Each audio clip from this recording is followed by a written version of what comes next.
Si tienen sus Biblias, queremos invitar que puedan abrirlas en 2 Samuel.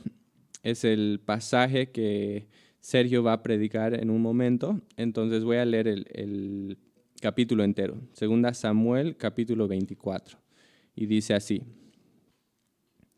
De nuevo la ira del Señor se encendió contra Israel y provocó a David contra ellos y dijo, Ve, haz un censo de Israel y de Judá.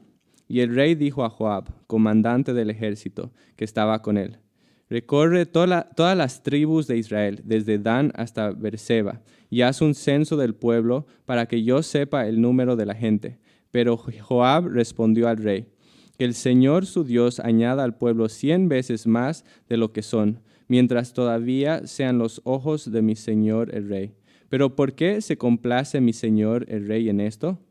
Sin embargo, la palabra del rey prevaleció contra Joab y contra los jefes del ejército. Salieron, pues, Joab y los jefes del ejército de la presencia del rey para hacer el censo del pueblo de Dios. Pasaron el Jordán y acamparon en Aroer, a la derecha de la ciudad que está en medio del valle de Gad, y en dirección de Jazer. Luego fueron a Galad, a la tierra de Tatim, Jodsi. Fueron de Dan a Joán y doblaron para Sidón. Fueron a la fortaleza de Tiro y todas las ciudades de los heveos, de los cananeos, saliendo finalmente hacia el sur de Judá a Beerseba. Habiendo recorrido todo el país, volvieron a Jerusalén después de 9 meses y 20 días. Joab dijo al rey la cifra del censo del pueblo. Había en Israel 800,000 hombres valientes que sacaban espada, y los de Judá eran 500,000 hombres. Después que David contó el pueblo, le pesó en su corazón.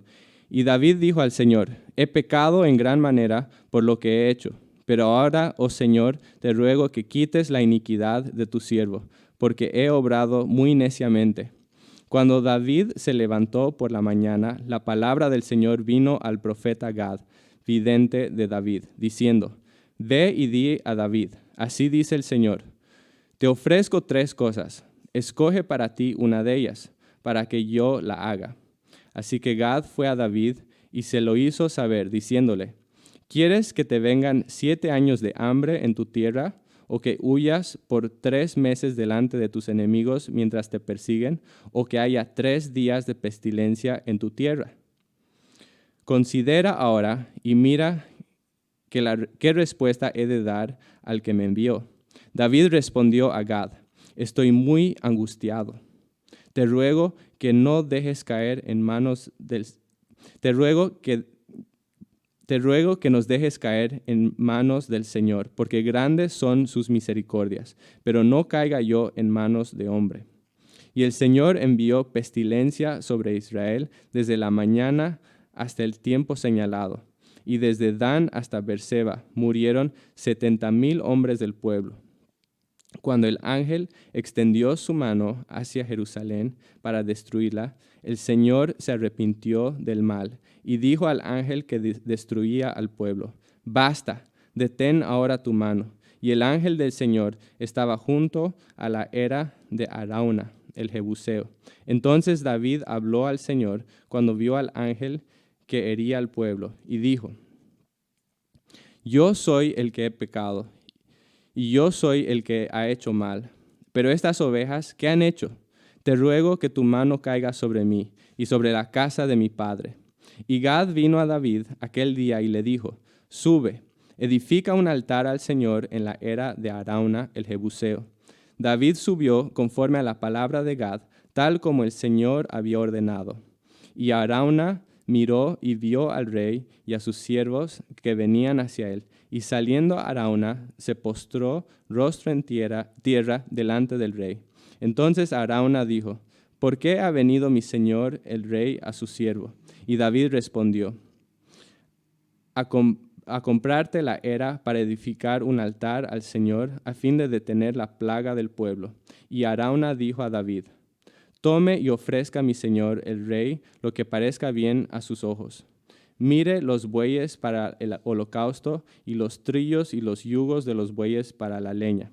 Todo, oh rey, Arauna lo da al rey. Y Arauna dijo al rey, que el Señor su Dios les sea propicio. Pero el rey dijo a Arauna, no, sino que ciertamente por precio te lo compraré, pues no ofreceré al Señor mi Dios holocausto que no me cueste nada. Y David compró la era y los bueyes por 50 siclos de plata, y ahí edificó un altar al Señor y ofreció holocaustos y ofrendas de paz. El Señor escuchó la súplica por la tierra y la plaga fue detenida en Israel. Esta es la palabra del Señor. Gracias, Andrés, por esta lectura, y quiero agradecer a todos los que están también en sus casas, nosotros extrañándolos desde acá y deseando que puedan, a pesar de la distancia, también estar conectados con nosotros en oración, en la palabra y en crecimiento. Así que les damos también la bienvenida desde el púlpito. Y quizás lo que estamos viviendo actualmente, esta pandemia, no tiene precedentes en la historia reciente. Hemos visto consecuencias humanas, familiares. Estamos viendo y todavía vamos a ver cuáles serán las consecuencias económicas que va a dejar la pandemia alrededor del mundo, e incluso afectando países primermundistas que uno pensaría que pudieran zafar de las consecuencias principales de esta pandemia. Pero recientemente escuché que en Estados Unidos estaban quedando 35,000 niños huérfanos a causa de esta pandemia en el transcurso de este último año. Y esto ha sido la vida de cada uno de nosotros este último año. Y quizás ha sido este tiempo muy significativo para mí. Como saben, estoy viviendo muy de cerca la situación actual que estamos teniendo en el país, de una forma muy desesperante en algunos sentidos, en la cual los enfermos nosotros vemos que enferman en soledad y mueren en soledad, rodeados solamente por personas extrañas y cables, pero no frente a sus amados. Es un tiempo muy significativo para la salud, es un tiempo muy significativo para todos aquellos quizás que han sufrido ya algún familiar o algún amigo enfermo. Ayer recibí una llamada de un amigo para saber si yo podía buscar la información de su papá que estaba internado un día anterior en un hospital y su mamá hace una semana en el cuidado intensivo. Y es desesperante desde un punto de vista también de aquellos que estamos en la primera línea de la batalla, cuando tienes que agarrar la mano de un hombre de 65, 75 años y decirle que lo vas a tener que llevar a CTI y te pregunta si va a estar bien. Y tú no sabes cómo esconder tus palabras, y que por suerte podemos tener un tapaboca y un escudo delante nuestro que nos permite tener una sonrisa tristona y decirle que esperamos que sí, sabiendo que probablemente por todas las características no sea así. Por tanto, ha sido muy inquietante para mí todo este tiempo y ha hecho que reevalúe muchas cosas de mi vida, preocupaciones, estrés y sobre todo mi relación con Dios. Y todos sabemos, quizás los que hemos estado más o menos tiempo en el cristianismo, y hemos escuchado ya varias veces que son estos tiempos difíciles los que pueden hacer que nuestra fe se haga fuerte. Pero también sabemos que son estos tiempos difíciles que pueden hacer a muchos flaquear su fe. Y es por eso que escogí este pasaje que venía teniendo en mi corazón hace mucho tiempo para hablar acerca de la soberanía de Dios en medio de este sufrimiento específico, la pandemia. Y vamos a tratar, capaz no de entender cada circunstancia de la soberanía de Dios, y quizás no te voy a sacar todas las dudas acerca del punto teológico de la soberanía de Dios más profundo que puedas alcanzar, pero mi objetivo principal es que puedas encontrar paz en tu alma acerca de la soberanía de Dios en medio de la pandemia. Creo que el Dios cristiano es un Dios distinto a cualquier otro Dios. No es Zeus, que viene otro Dios y que lo puede encarcelar, sino que el Dios cristiano es un Dios denominado soberano. Y todos los cristianos, o al menos la mayoría, podríamos afirmar que Dios es soberano. ¿Y qué es eso? ¿Qué es que Dios es soberano? Que Dios tiene el control sobre todas las cosas. Pero quizás son pasajes como este, y hay muchos otros pasajes en las que ponen a prueba realmente cuánto creemos de la soberanía de Dios. Porque hay momentos o hay puntos en cuanto a la soberanía de Dios que no nos gusta. Es importante que entendamos cuán soberano es realmente nuestro Dios. Nos gusta escuchar que Dios es tan soberano que tiene contados cada cabello de nuestra cabeza y que ninguna hoja cae si no es bajo el poder y el mandato de Él.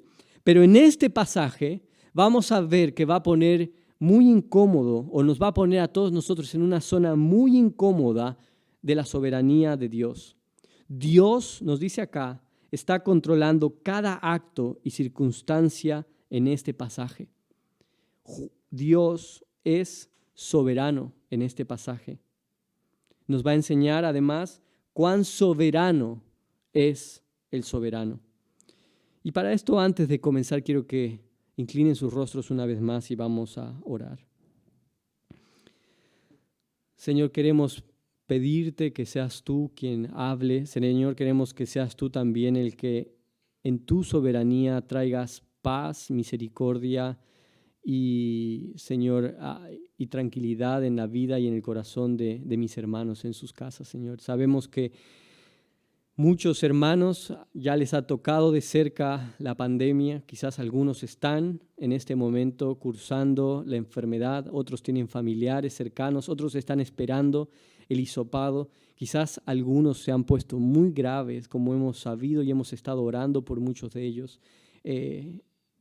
Y sabemos, Señor, la desesperación que puede tener un familiar o una persona cuando está enfrentándose el dolor y el sufrimiento de un familiar. Señor, lo que te pido es que puedas responder en nuestros corazones una pregunta. ¿Podemos confiar en ti? ¿Podemos confiar en que tu soberanía es buena para nosotros? Y te pido, Señor, que por medio de esta palabra todos podamos decir al final de esta palabra que la respuesta es sí. Te pedimos eso en el nombre de Jesús. Amén. Este capítulo es muy particular, pero comienza de una forma muy particular en el versículo 1. Dice así: de nuevo la ira del Señor se encendió contra Israel. ¿A qué se refiere este pasaje con de nuevo? Si nosotros vamos 3 capítulos antes, en el capítulo 21, vamos a ver que la ira de Dios se había encendido también contra Israel y le había mandado 3 años de hambre. Y es ahí cuando David se da cuenta que la ira de Dios estaba frente a Israel y pregunta qué era lo que estaba pasando. Y esto se había levantado la ira de Dios porque Israel había incumplido una promesa contra los gabaonitas en el tiempo de Saúl, y estaba entonces Dios castigando el incumplimiento de esa promesa. La diferencia, sin embargo, de esa oportunidad con la que estamos viendo ahora es que en esa oportunidad vemos que hay una causa específica de la ira de Dios contra Israel y por la cual los está castigando. Y también, si luego quieren ver el capítulo 21, vamos a ver también de que hay una obediencia específica que tienen que cumplir los israelitas para que el castigo y la ira de Dios se detenga en ese capítulo.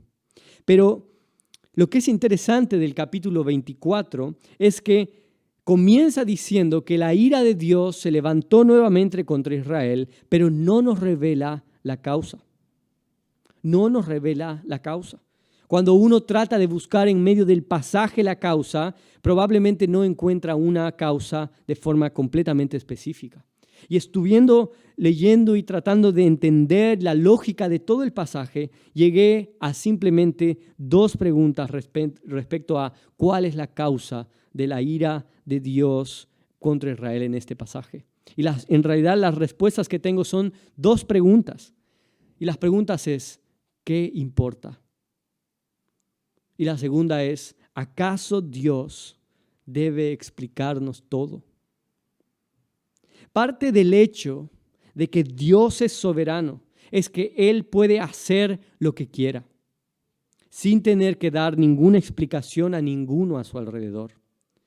En Isaías 40 dice, ¿quién midió las aguas en el hueco de su mano y con su palmo tomó la medida de los cielos o con un tercio de medida calculó el polvo de la tierra? ¿Quién pesó los montes con una báscula y las colinas con una balanza? ¿Quién guió al Espíritu Santo o como consejero suyo le enseñó? ¿A quién le pidió consejo? ¿Y quién le dio entendimiento? ¿Quién lo instruyó en la senda de la justicia? ¿Quién le enseñó conocimiento y le mostró el camino de la inteligencia? Las naciones le son como una gota. Todas las naciones ante él son como nada. Menos que nada e insignificantes son consideradas por él. Y yo sé que las respuestas que di a esa pregunta, ¿por qué se levantó la ira de Dios contra Israel?, puede molestarnos a cada uno de nosotros. Y la pregunta es, ¿te molesta? ¿Te molesta esta respuesta que acabo de dar? Y si te molesta, quizás la siguiente pregunta que tienes que hacerte es, entonces, ¿dudas de las motivaciones que Dios tiene para hacer o deshacer las cosas? ¿Dónde está tu confianza en Dios? ¿Tu confianza en Dios está solamente en las razones lógicas de entender cada situación a pesar de que Dios ha ocultado sus motivos? No, nuestra confianza en Dios está sobre todas las cosas en aquellas cosas que Dios ha revelado en su soberanía. Y lo más importante de eso es que Dios ha revelado en su soberanía a través de la palabra quién es Él. Por tanto, a pesar de que en muchas oportunidades en nuestra vida no podamos saber el por qué sucede alguna circunstancia, sí tenemos que estar confiados en algo, sí sabemos quién es Él. Y eso debería traer esperanza a nuestra vida. Cuando tu hijo o tu amigo te pregunte, ¿por qué Dios envió al coronavirus? Quizás no le vas a poder dar una respuesta específica o una respuesta incluso que le agrade, pero sí hay algo que si has leído tu Biblia vas a poder decirle, porque Dios es bueno, porque Dios es justo, porque Dios es misericordioso.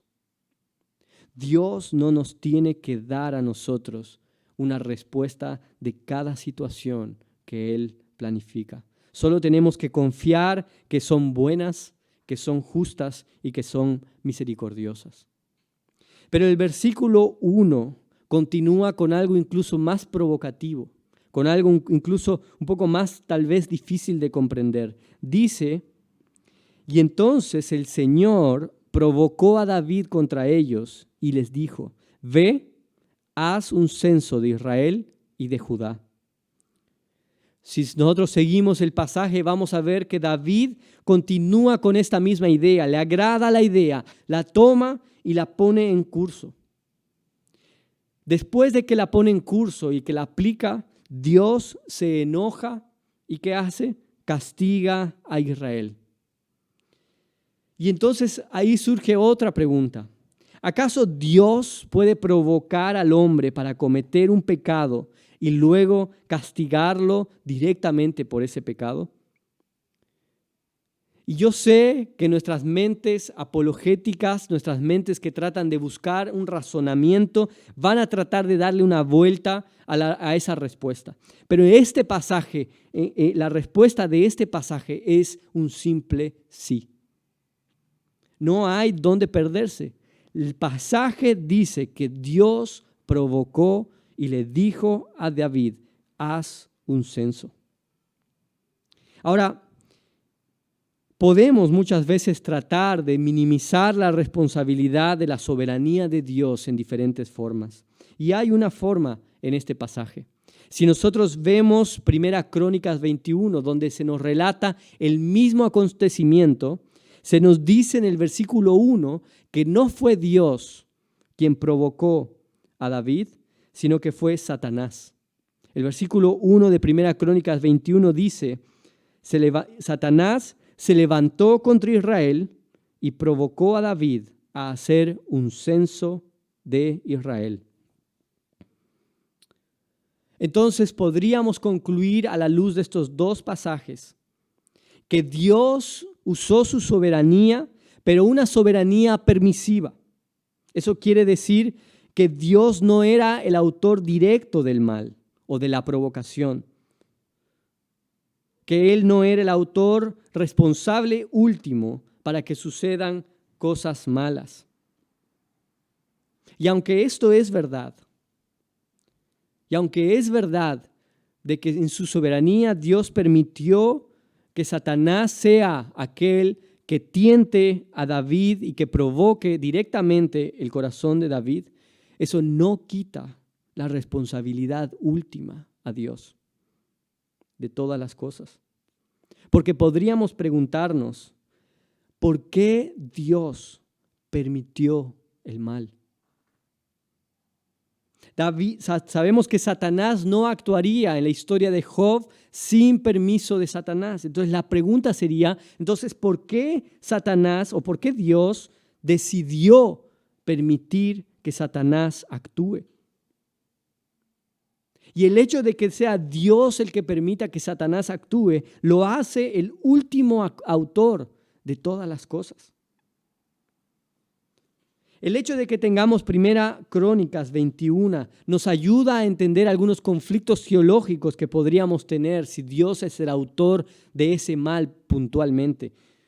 Conflictos teológicos como el pasaje en Santiago que dice que Dios no tienta a nadie ni es tentado por el mal, pero no desliga de la responsabilidad última de todas las cosas a Dios, de que nada se sale de su dominio, que nada se sale de su control, ni siquiera el mal. Y aun si el mal surge, es porque Dios lo permitió así.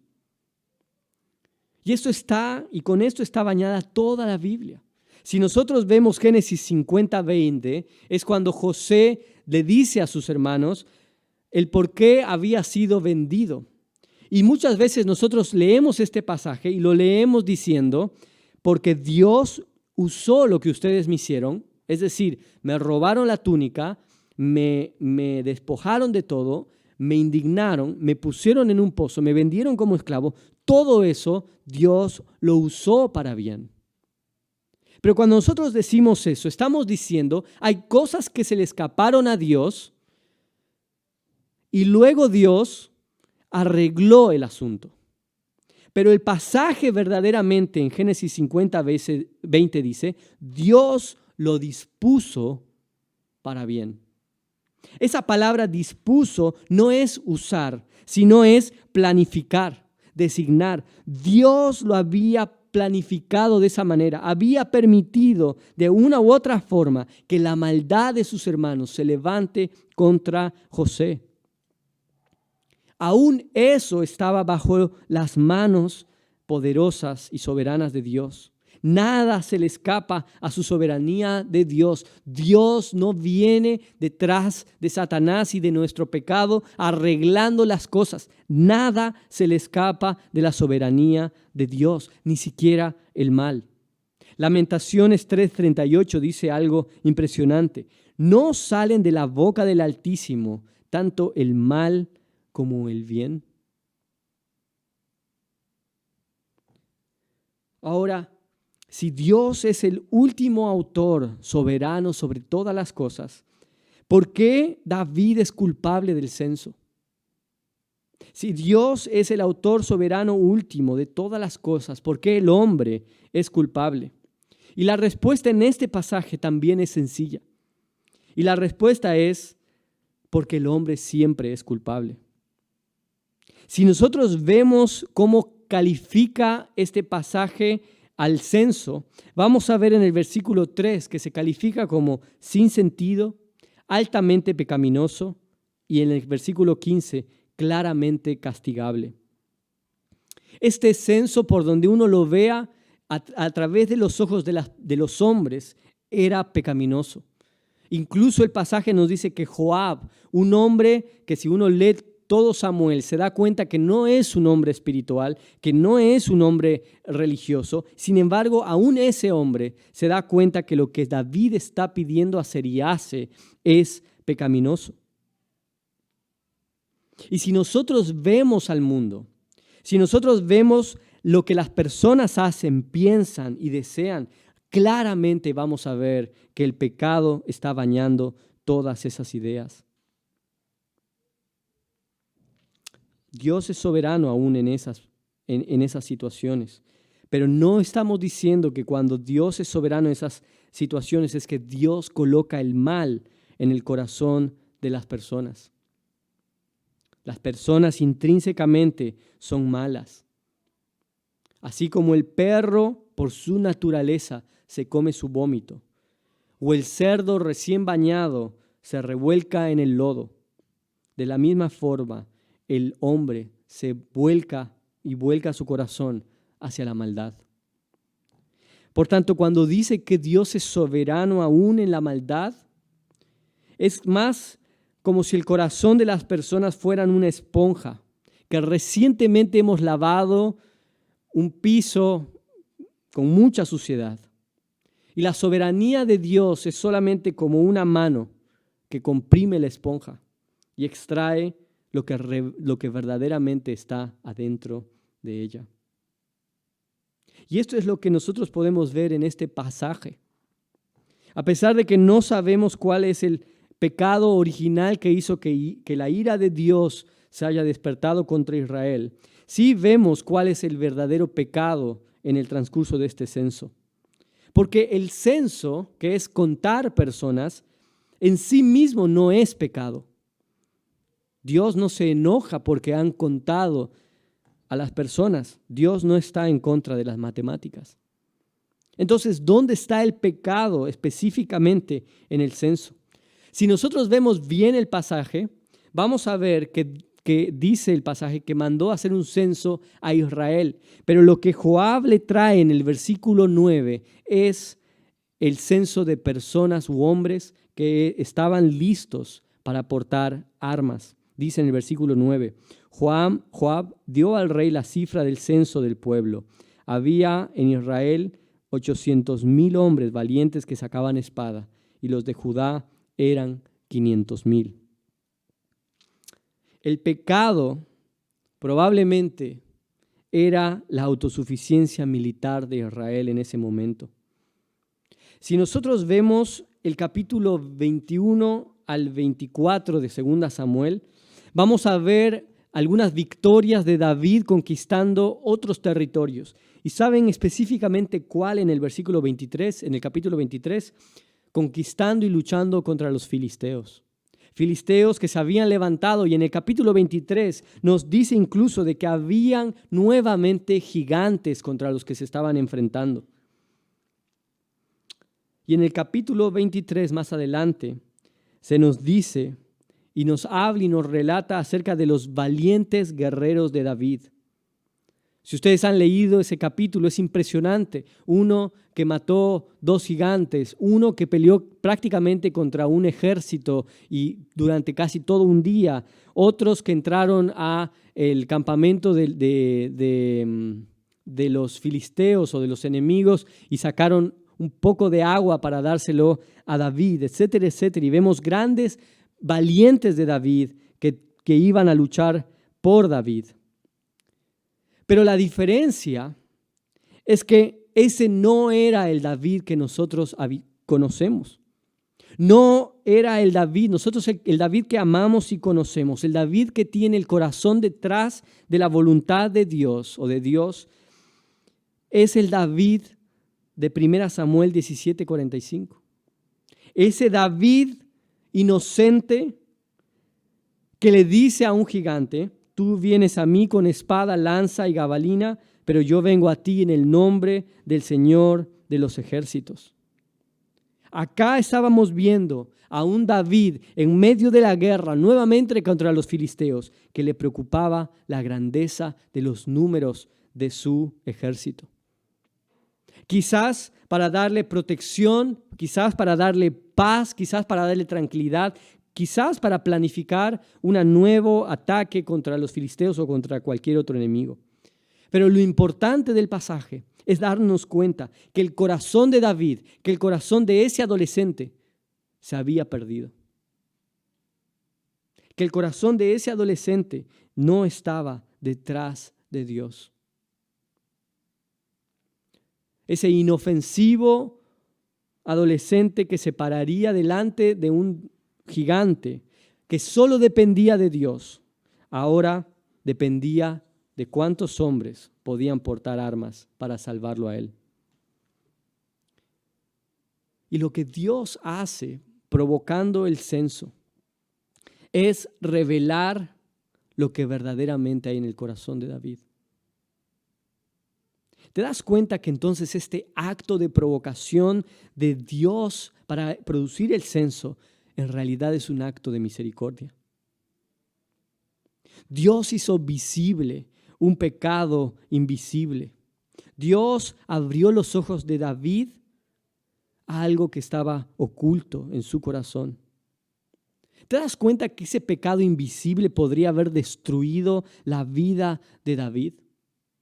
Su vida terrenal. Porque ¿sabes algo? Y probablemente esto es una de las cosas que más nos dificulta cuando enfrentamos esta clase de soberanía.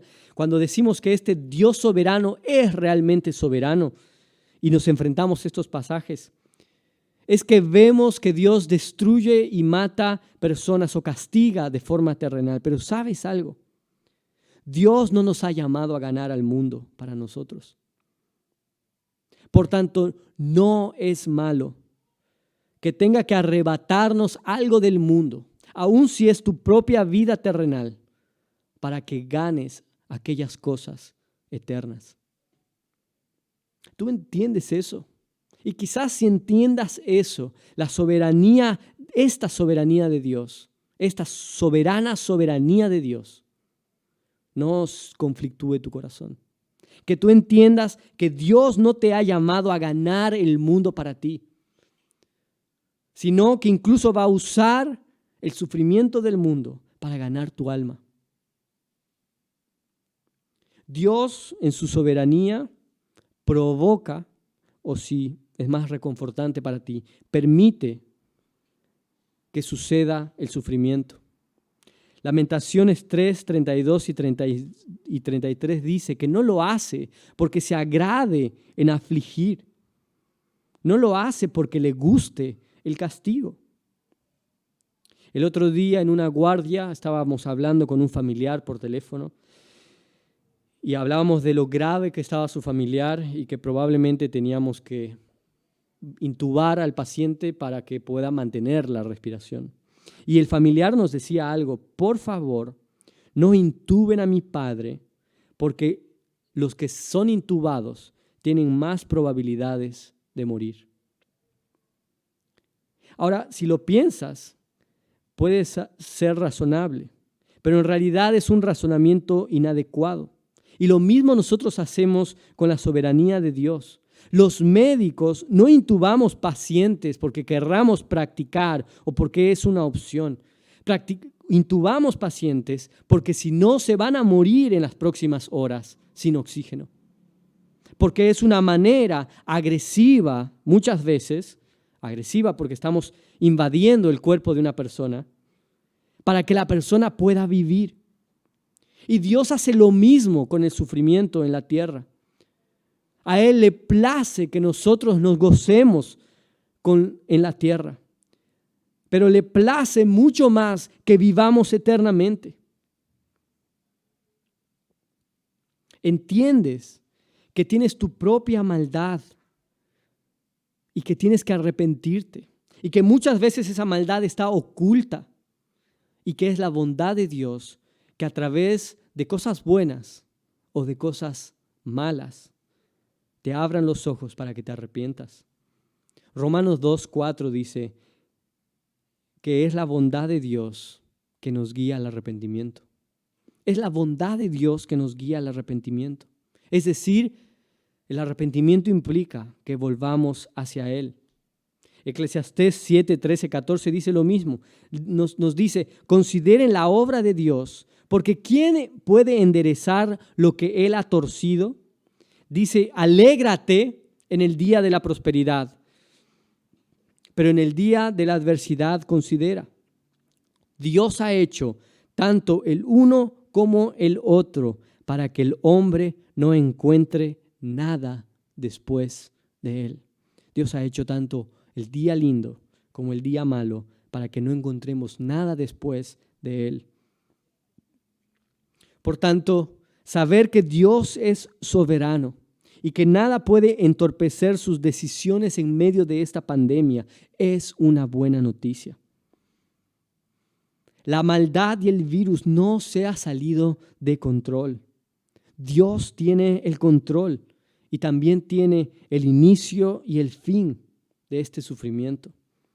Dios es bueno y misericordioso.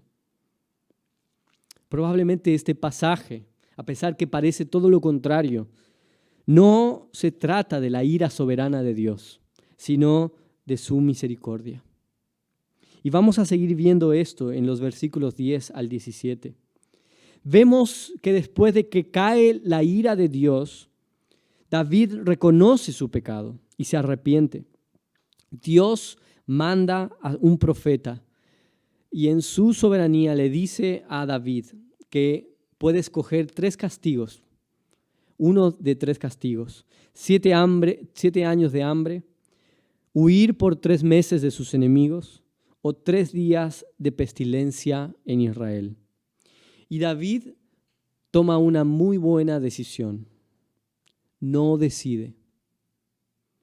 Él no decide entre esas 3 opciones, sino más bien que en el versículo 14 dice, te ruego que nos dejes caer en manos del Señor. ¿Orarías eso? Te ruego que nos dejes caer en manos del Señor, porque grandes son sus misericordias, pero no caiga yo en las manos de hombres. David ya conocía la misericordia de Dios. En 2 Samuel 12 vino el profeta Natán y le dio un veredicto. Y le dijo, después de que David había matado a un amigo y a uno de sus siervos y que había cometido adulterio y además en medio de una gran mentira, vino Natán y le dio el veredicto y le dijo, debes morir.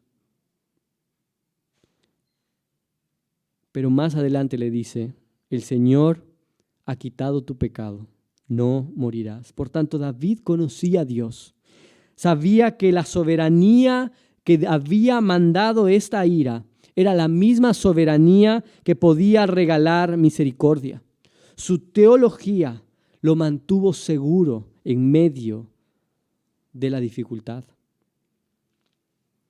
Pero muchas veces, como dijimos, es en medio del dolor que podemos perder la perspectiva de lo que está pasando y de las misericordias de Dios, sobre todo las misericordias de Dios pasadas.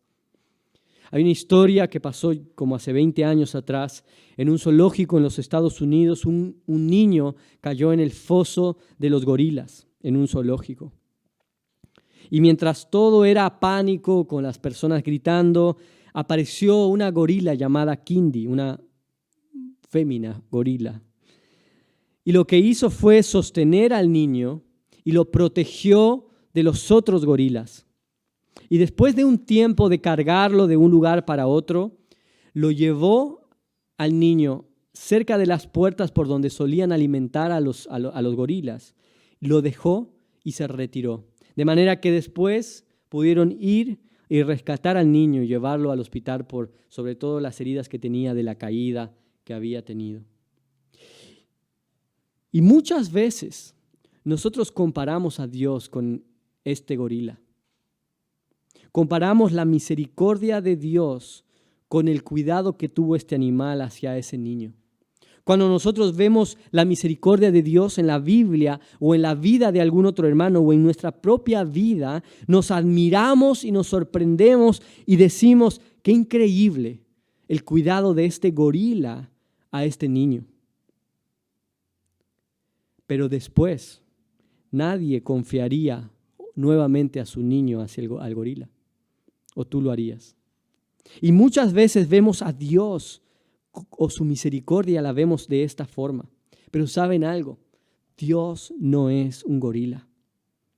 ¿Acaso no hemos visto la misericordia de Dios en medio de los actos más espantosos en la historia bíblica?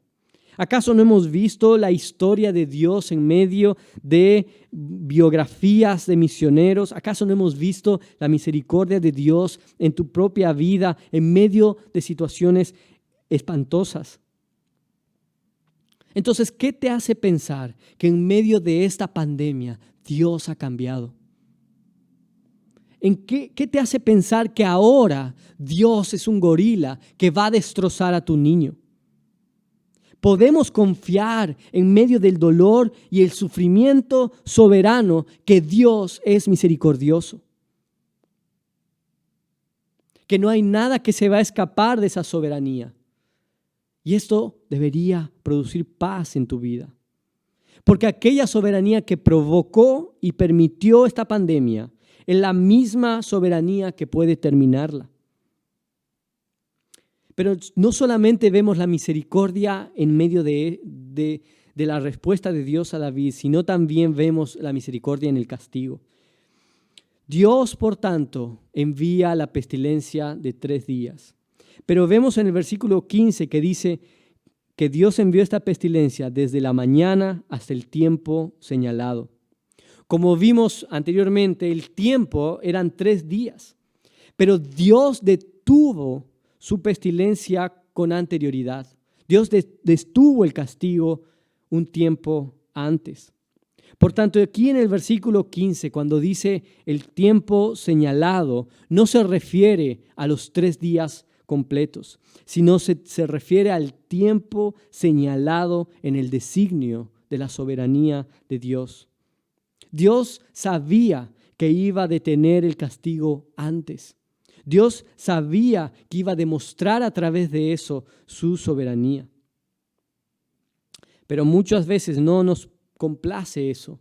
Vemos la cantidad de enfermos y vemos la cantidad de muertos. Y no importa que haya sido más corto, podemos pensar, sigue siendo algo muy, muy severo. Y en este pasaje, en el versículo 15, nos dice que en 3 días o en menos de 3 días murieron 70,000 hombres. 70,000 hombres, mucho más que el coronavirus seguramente. Y aquí entonces nuestras mentes humanas pueden nublar la misericordia de Dios diciendo 70,000 de 1,300,000 hombres es mucha muerte para 3 días. Pero nuevamente quizás la pregunta y la respuesta no son las adecuadas, sino que la pregunta que debemos hacernos es ¿por qué no murieron todos? La verdadera justicia implicaría que la ira caiga sobre todos. Todos eran culpables y todos merecían morir, no solo 70,000. Y esta es una realidad que sucede a través de la Biblia vez tras vez. La vemos con Moisés, cuando saca al pueblo de Israel, va y mientras él está en la montaña, el pueblo crea un becerro de oro y cuando baja, Dios dice, tendría que destruir a este pueblo completo. Y Moisés, voy a hacer otro pueblo de ti, otra nación de ti. ¿Acaso eso no sería lo justo? Sí, sería lo justo, pero no lo hace. La Biblia dice que no hay ni uno que sea bueno y sin embargo mantuvo vivo a Abraham, a Noé, a David, a Moisés. Porque Él es soberano en la medida de su ira y de su soberanía y su misericordia. Y nosotros vemos acá que sería muy fácil buscar razones en un solo día para que Dios justificadamente pueda eliminar a toda la raza humana. Pero aún así no lo hace, por su paciencia. Y en este pasaje nos muestra eso mismo. En el versículo 16, Dios detiene su ira. Le dice, cuando el ángel extendió su mano contra Jerusalén para destruirla, el Señor se arrepintió del mal y dijo al ángel que destruía al pueblo, basta, detén ahora tu mano. Y esto seguramente es lo que todos queremos que haga con la pandemia, que diga, basta, detén ahora tu mano. Pero algo que tenemos que darnos cuenta es que esta paciencia de detener la ira, de detener su propia ira, es parte de toda la historia de la humanidad. La pandemia probablemente va a pasar, pero la miseria del hombre va a seguir provocando pecado castigable.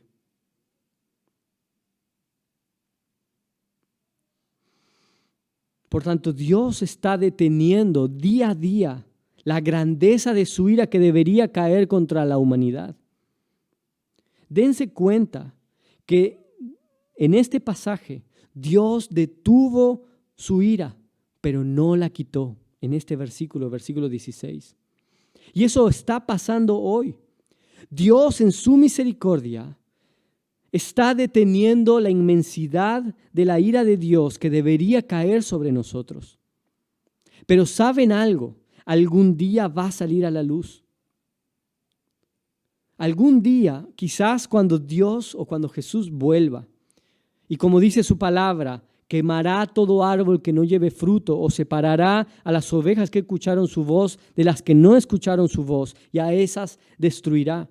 O quizás en el momento de tu muerte y del juicio eterno, pero la ira de Dios va a caer en algún momento. La pregunta que tienes que hacerte es, ¿estás preparado para ese momento? Y si no, preguntarte, ¿cómo puedo prepararme? Como vemos en el versículo 16, Dios detuvo su ira de forma soberana, pero no la eliminó. Hasta más adelante, cuando ofreció un sacrificio.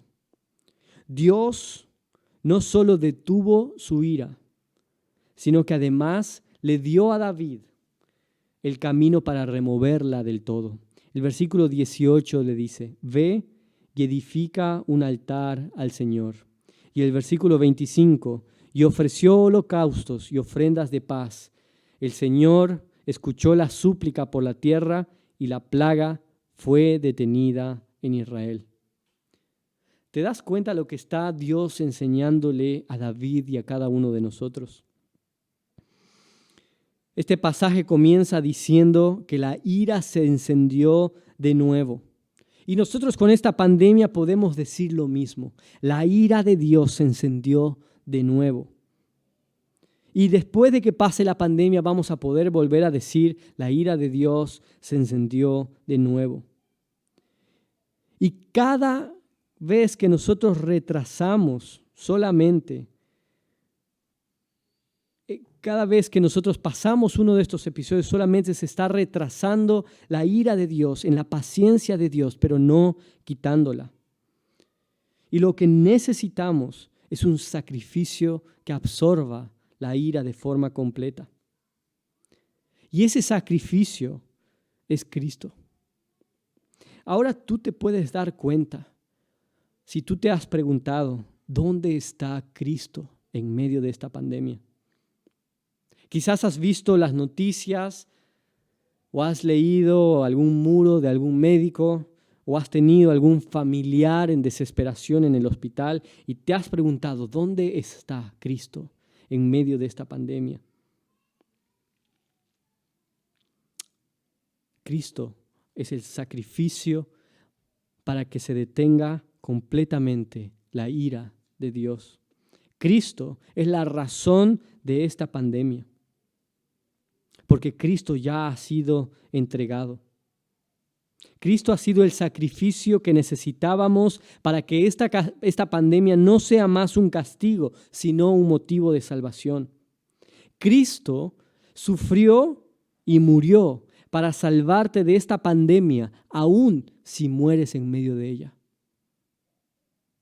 Esta pandemia es un acto de la misericordia soberana de Dios. Charles Wesley dijo: Dios en su misericordia detiene su ira y Dios en su misericordia provee la manera de remover su ira a través de un sacrificio expiatorio. ¿Recuerdas la pregunta que hicimos hace un rato? ¿Qué debo hacer para estar listo para el día de la ira? Y la respuesta es simple. Haz lo que David hizo. Escucha, arrepiéntete y ven a Cristo. Escucha, arrepiéntete y ven a Cristo y absórbelo como sacrificio de la ira de Dios. No dejes que el miedo a la soberanía de Dios en medio de este sufrimiento te aleje del propósito principal de abrir tus ojos para que veas tu pecado, para que te arrepientas y para que vengas a Cristo. Romanos 3, 23 al 26 dice, quizás uno de los pasajes más importantes de la Biblia, dice que Dios pasó por alto los pecados cometidos anteriormente para demostrar en este tiempo su justicia, a fin de que Él sea el justo y el que justifica al que es de la fe en Jesús. Pero un poco antes dice que nos justificó y exhibiendo a Cristo Jesús públicamente para que sea nuestra propiciación por su sangre a través de la fe. La propiciación significa que Dios o que Jesús ha bebido la copa entera de la ira de Dios. ¿Tú entiendes que la copa que tú tenías que beber ha sido bebida entera por Cristo? No hay más ira. La pandemia para ti, si has confiado en Cristo, no es más ira, es misericordia. Esta pandemia o cualquier otra demostración incluso de la ira de Dios puede ser en realidad un acto de misericordia, de paciencia y de deseo de Dios para ti que te acerques a Él. Vamos a orar. Señor, gracias por tu misericordia en medio de este tiempo. Señor, muchos han salido sanos y muchos no han salido, Señor, de los lechos de los hospitales o de sus casas. Y, Señor, nos preguntamos, ¿por qué? ¿Por qué puede pasar eso, Señor? ¿Por qué tú permites eso, Señor? Y podemos ver en este pasaje y en muchos otros que es por tu soberanía, por tu misericordia y por tu bondad. Aun cuando nos cuesta, Señor, quitar nuestros ojos de los beneficios de la tierra, quitar nuestros ojos de lo terrenal, te pedimos, Señor, que tú obres de esta forma. Te pido que podamos entender que cada latido de nuestro corazón es un acto de misericordia que tú tienes para nosotros. Que si hoy no estamos muertos es porque tienes paciencia, porque estás esperando al día del arrepentimiento o al día de la ira. Y te pido, Señor, que en tu paciencia, Señor, abras nuestros ojos a nuestro pecado. Señor, en medio de esta pandemia, quizás no haya sido un pecado específico, quizás es solo como David, que nuestro corazón se ha alejado de ti. Y te pido, Señor, que no confiemos en médicos, en salud, que no confiemos, Señor, en ningún otro hospital, a pesar que es bueno ir a esos lugares, pero que no confiemos en eso, que confiemos, Señor, que en el sufrimiento, en la vida o en la muerte, Señor, tú eres soberano. Soberano hasta ese nivel de soberano, Señor, que provocas, que permites, que eliminas, que detienes, que curas, que hieres, que sanas, que das muerte y que das vida. Te pedimos, Señor, eso en el nombre de Jesús. Amén.